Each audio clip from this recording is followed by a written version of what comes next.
Hello, my name is Eduardo Martinez, and I'm going to talk about the Mars of Atrucha and the migration from El Salvador.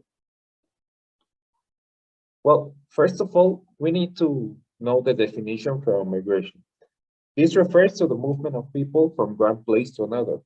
There are two types of migration. The first one is internal within a country or international, and both. The second one is international. Both can have the main important and significant impact. And on the other hand, we have the immigration. This is the movement into a new country, and immigration, which is the movement from one country. Those are forms of international migration. In recent history, migration changed their character as nation states into transnational unions in search of new ways to control the people who migrate across every country border. Well, El Salvador is a small nation in Central America. It is known for its Pacific Ocean beaches, surf, and mountainous scenery. Although the country has many climatic problems, and due to these problems, many people started migrating from this country. But a study supported by the United Nations determined that the number one reason why people migrate to north and southern countries is its high level of violence.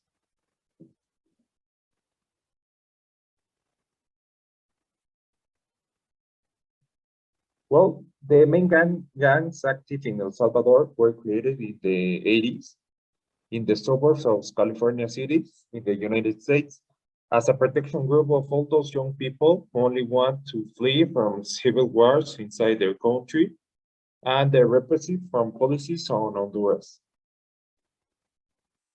It is estimated that they are located in 90% of the country or the municipalities and are responsible for the 50% of all the homicides that occur within the country.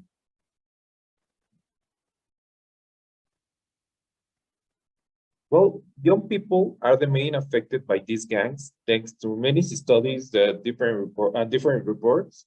It can be stated that young people see these criminal groups as families. This is because they lose everything, and the only thing they have are those groups. The Mara Salvatrucha have a very structured way for recruiting for these young people.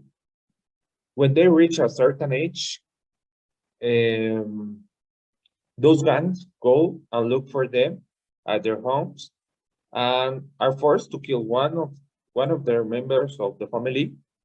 We well, if they decided to do this or not,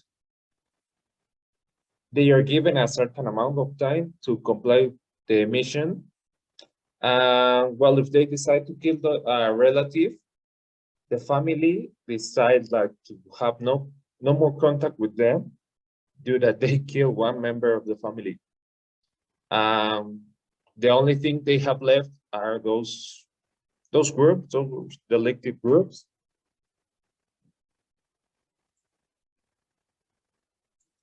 Strong hand policies have been the most used strategies from the different governments in the last decades, but they have not been able like to solve any problem due that this is only a violent cycle where the police kill all those people involved in those groups, and those groups continue killing people, so there is nothing solved. One proposal may be the creation of programs that allow to incorporate young people who were forced to be part of those gangs into society. This would be kind of difficult, but this through the creation of new opportunities such as job and bonus that may receive, or food and new opportunities, it would would be a solution to reduce like people continue integrating those kind of groups. And I know that this could not stop the like young people introducing those groups that do that they feel comfortable, but they will see new opportunities that don't involve like arms or guns or violence.